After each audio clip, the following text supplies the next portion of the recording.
안녕하세요. 우리 주님의 귀한 은혜의 빛이 비추는 아주 귀한 아침입니다. 오늘도 우리 주님께서 우리의 앞길을 환히 비춰주시고 내가 어디로 가야 할지 알게 하시고 우리의 삶을 주님의 뜻대로 인도해 주시기를 바랍니다. 함께 기도하시고 오늘 말씀을 나누도록 하겠습니다. 우리를 사랑하시는 거룩하신 하나님, 저희들에게 은총을 베푸셔서 생명을 주시고 주신 생명으로 우리가 주님의 말씀과 기도로 우리의 삶을 채울 수 있도록 인도하시니 감사합니다. 이 시간 주님의 빛을 허락하시사 저의 마음을 환히 비추시고 오직 우리 주님께서 영광을 받으시는 시간이 되도록 우리의 생각을 이끌어 주시기를 우리를 사랑하시는 예수님의 이름으로 기도드리옵나이다. 아멘. 어느 시골 학교에서 작은 비용을 들여서 교실을 리모델링하기로 했습니다. 어떻게 무엇을 바꾸면 가장 효과적으로 학교를 바꿀 수 있을까? 장시간 동안 의논을 하고 그 결과로 한 가지를 결정했습니다. 그것은 바로 교실에 있는 작은 창문들을 큰 창문으로 바꾸는 것이었습니다. 처음에는 어떤 분들은 그저 창문만 넓힌다고 뭐가 좋아질까? 라고 생각했습니다. 그런데 공사가 다 끝나고 교실에 가보았더니 창문만 넓혔는데 마치 새로운 가구를 들여놓은 것처럼 교실이 환하고 너무나 좋아진 것입니다. 결국 이 빛이라고 하는 것이 모든 것을 바꾼다고 하는 사실을 알게 된 것이죠. 오늘 저희가 함께 나눌 말씀도 빛과 관계된 비유로 시작합니다. 오늘 교과에서 저에게 주신 질문은 이것입니다. 마가복음 4장 21절로 23절을 읽어보라. 예수님께서 등불의 비유에서 특히 강조하신 것은 무엇인가? 마가복음 4장 21절로 22절 읽어보겠습니다. 또 그들에게 이르시되 사람이 등불을 가져오는 것은 말 아래에나 평상 아래에 두려함이냐? 등경 위에 두려함이 아니냐?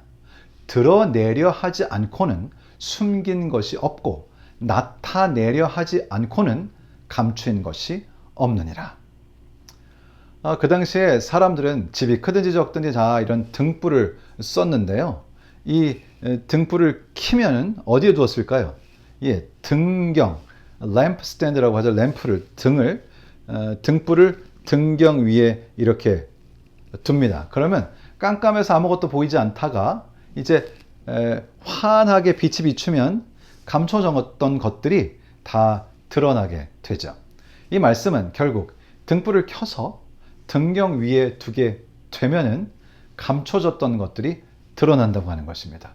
무슨 뜻일까요? 이 말씀을 이해하기 위해서는 각각의 의미가 무엇인지를 좀 아는 것이 필요한데요.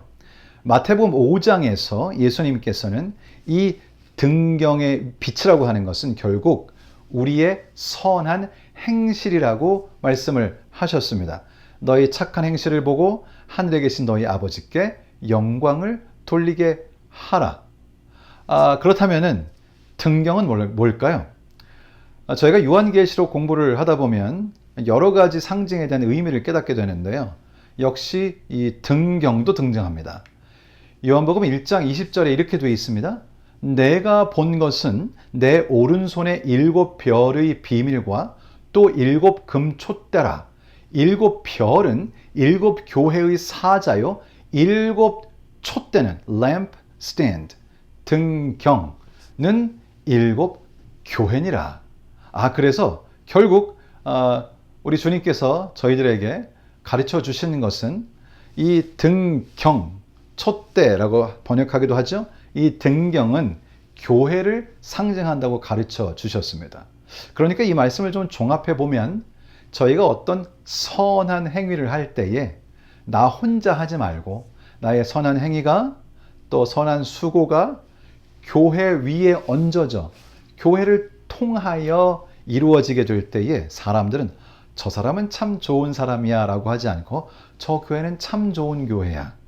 그리고 저들이 믿는 하나님은 참 좋은 분이야 라고 말하게 되므로 하늘에 계신 하나님 아버지께 영광을 돌리게 된다는 것입니다. 그래서 여러분 혹시 뭔가 좋은 일을 하고 싶으신가요? 교회를 통하여 주님의 이름으로 하시게 되기를 바랍니다. 결국 하나님께 영광을 돌리게 됩니다. 이렇게 선한 행실, 사실 우리의 선한 행실은 본래 진정한 빛 되시는 예수 그리스도의 선한 삶을 우리가 그저 반영하는 그러한 빛인 것이죠. 그래서 우리의 이 선한 삶이 교회를 통하여 드러나게 될 때 사람들은 자신들의 부족함, 그리고 자신들이 가지고 있었던 어두운 부분을 드디어 들여다볼 수 있게 된다고 하는 것입니다. 오늘 하루 동안 또 사실 때에 여러분이 무엇을 하시든지 우리 주님의 이름으로 하시게 되기를 바랍니다.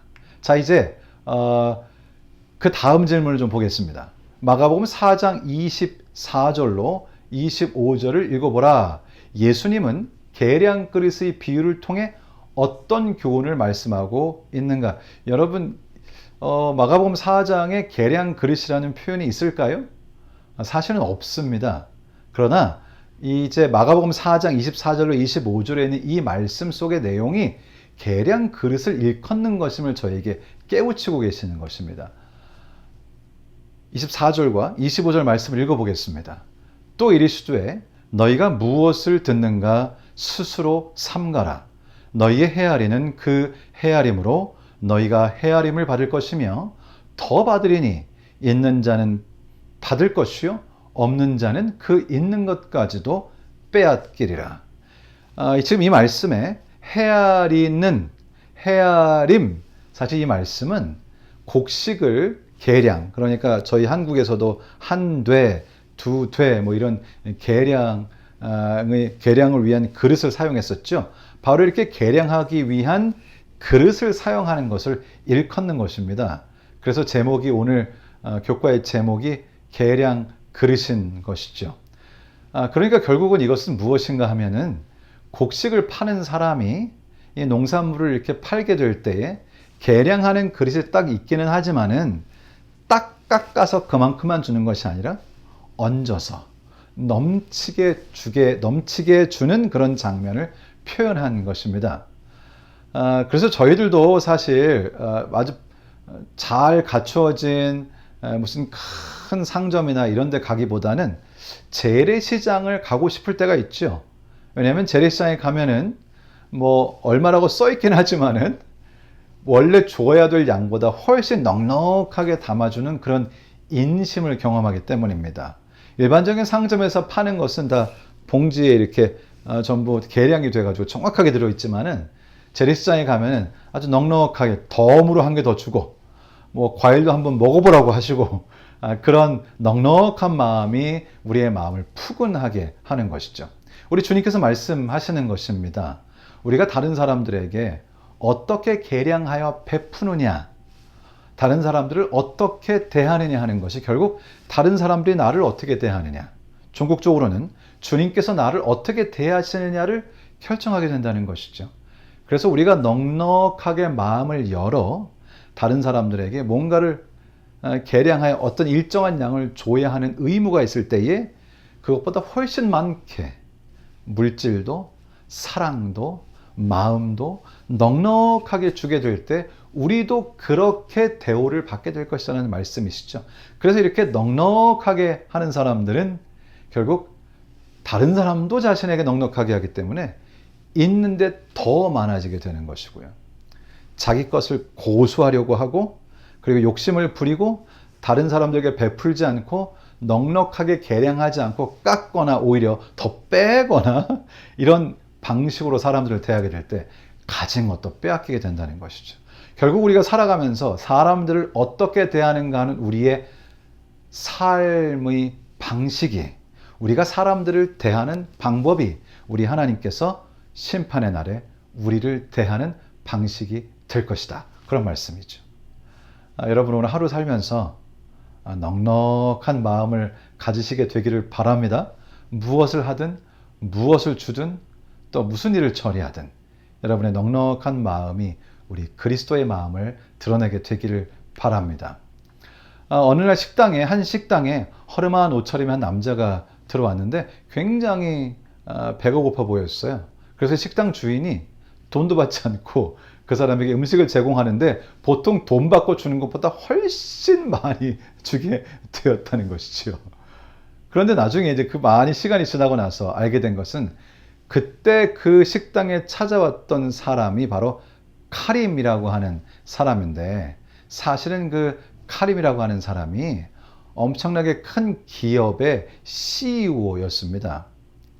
몇 년이 지나서 식당이 굉장히 재정적으로 어려움을 겪게 되었을 때에 이 카림이라고 하는 이 사람이 인도 사람인데요. 인도의 이 재벌이 결국은 자신에게 베풀었던 그 식당 주인의 그 넉넉한 마음에 감사하여 필요한 모든 자금을 무상으로 제공했다는 것이죠. 뭐 이런 종류의 이야기들이 많이 있습니다. 그렇죠? 그러나 아무리 좋은 이야기들이 많이 있다고 하더라도 나의 삶이 어떤가가 가장 중요하다고 생각이 듭니다. 내가 다른 사람을 헤아리는 그 헤아림대로 다른 사람이 나를 헤아리고 우리 주님께서 또 나를 헤아리게 되는 결과를 낳게 된다는 것입니다. 오늘 하루도 주님의 이름으로 선을 베풀고 넉넉하게 나누어 우리 주님께서 영광을 받으시고 나의 삶도 풍성해지는 그런 귀한 하루가 되기를 우리 주님의 이름으로 축원합니다. 기도하겠습니다. 우리를 사랑하시는 거룩하신 하나님, 오늘 또 말씀을 통해서 우리가 어떻게 살아가야 할지 그 일부분의 말씀을 주심을 감사합니다. 저희로 하여금 우리가 가진 빛을 비추고 선한 행실을 통하여 하나님께 영광을 돌리고 또 교회를 통하여 선한 행실을 보임으로 우리 하나님께서 영광을 받으시는 하루가 되도록 도우시며 우리가 누구를 만나든지 넉넉하게 내가 헤아리는 바로 그 헤아림이 내가 받을 헤아림임을 절실하게 마음에 담고 그러한 마음으로 사람들을 대하는 하루가 되어서 나나 만나는 사람이나 우리 하나님께서도 넉넉해지는 그런 귀한 하루가 되도록 하나님께서 함께 하시기를 우리를 사랑하시는 우리 주님 예수님의 이름으로 기도드리옵나이다. 아멘.